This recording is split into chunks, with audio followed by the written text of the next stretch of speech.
So there's a video on a channel called Pangburn where Greene and Richard Dawkins talk about getting rid of God in society. Today we're going to react to that video, give my response. Let's dive in. Talk about God for half a second. I made a joke at the front, but do you mind if we talk? Okay, are you just so tired of talking about that? Yeah, fine. That's all right with you? Good, okay. You know, because we've had a conversation on occasion on this subject, and there's a lot we agree on, but there's some stuff that we don't agree on. And just as I feel like we made progress on string theory and evidence right now, I'd love it if like you could convince me to see the world differently. I would love to leave tonight. That would be a wonderful outcome of this evening. And if I could do the same for you, well, I'm not going to succeed, but you know that would be a wonderful goal too. So here's my question. I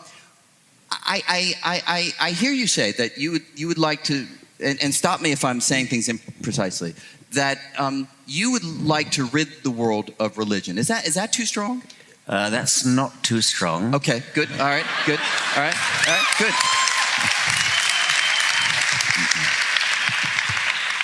And so when you say that, here's my question.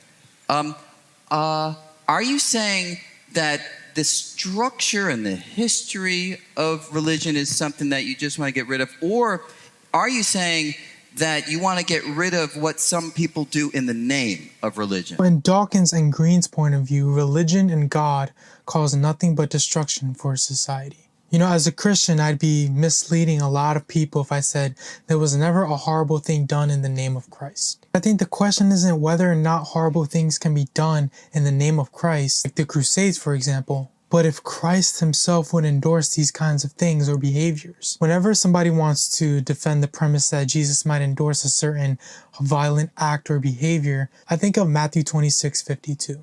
Jesus is in the Garden of Gethsemane. He's about to be arrested and put on trial.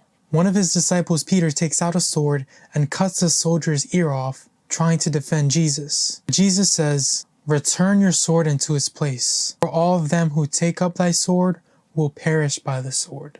Meaning those who take up violent acts will meet the same fate. If we live by the fundamental principles that Jesus tried to instill in us, we really wouldn't see religion cause all the problems that it has caused. Well, what part do you not want to get rid of? Yeah, good. So, well, let me just give you an example, and you tell me where you come down on. Maybe that's the most straightforward way of doing it. So, you know, in Jewish, so I'm Jewish, maybe a few others in the audience. Thank you. So not all, of course, but many Jews here in New York view their religion in the following way. They're willing to cherry pick it for the parts that enrich their lives. They're willing to throw away the parts that are archaic and just have no place, you know, in the modern world. They're willing to view it as almost poetry, almost as fiction literature, with the one difference being that it connects them to a long lineage that makes them feel part of a larger narrative. Is there something that you don't like about what I just said? Oh, I get that totally. I mean, I have no problem with that. No problem with that? No.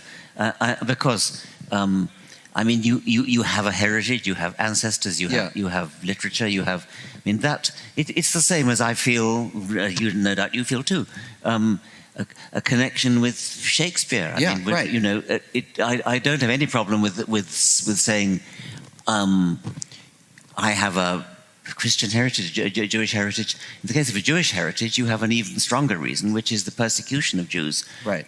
Which has happened through the centuries and perhaps most notably in the 20th century. So with this part, I agree. There's no problem finding a cultural connection, you know, with your religion or your background or how you grew up. The only issue I might have with that is if your beliefs are not rooted in truth, why continue believing it or practicing it or maintaining a certain religion? You know, the Apostle Paul says, if Christ is not risen, then our faith is in vain, and we are to be pitied amongst all people of the earth. But if the resurrection is real, wow, we have something here. I wanted to react to one more part of this video. Well, let me actually frame it somewhat differently. So, to what extent are you okay with I don't know how else to say it, but irrational ideas. Can I just give you an example again? I don't know, about 3 weeks ago, I live uptown, and my mother lives over here, 81st Street. She's in her 90s, and I called. She's always home. She doesn't really go out without me. I called. The answer machine picked up. She didn't answer. I called again. She didn't answer. I'm starting to really freak out. So I get in the taxi cab, and I'm racing down to 81st Street, and I'm telling you, in that taxi cab, I was praying to God that she would be okay. And I'm praying to God, and I know that I do not think there is a God, okay? This is a totally irrational thing that I'm doing. Let me just quickly say, if you're there, I'm sorry, all right? If you're, I just got to hedge my bets, it's a conversation here. I'm just sort of saying how I feel. But I'm really praying, and when I got there and everything ultimately was fine, it felt like, a small miracle to me. Now, I don't believe in miracles. I believe that we're all bags of particles governed by the laws of physics, and there's nothing else besides that. But at the same time, I find it useful to hold these irrational ideas in mind at certain moments. Now, I don't know if Brian Greene's miracle testimony experience is legitimate, but he says something very interesting, that we're just bags of particles. Consider this quote by neurosurgeon Ben Carson. "We are more than just flesh and bones. There's a certain spiritual nature of the mind that we cannot measure.